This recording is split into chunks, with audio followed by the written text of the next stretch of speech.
So I'm Hannah Kiresuk, and I just turned 20 this last July.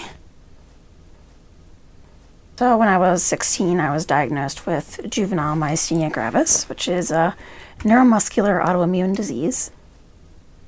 It started out just affecting my eyes, really, and then it kind of progressed to affecting the rest of my body.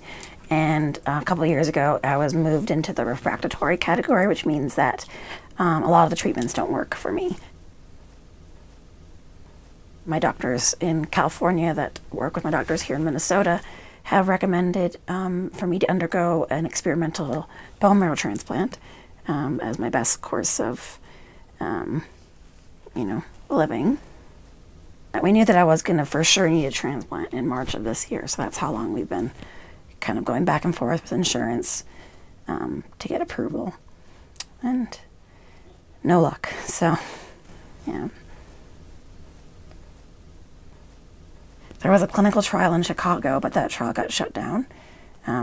Funding issues again, of course. So, yeah. And they're doing a lot in Montreal, Canada. I think there's a group in Israel doing them too. So, promising research, just not happening fast enough for me, unfortunately. So now we're going to fundraise and try and somehow raise enough money for me to undergo the transplant.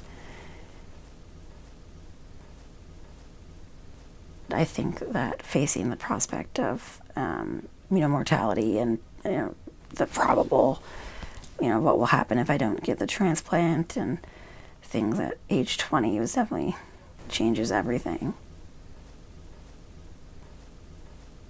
We would be eternally grateful to anybody who donates anything or even just shares our campaign. It would be a really great gift to be able to keep living.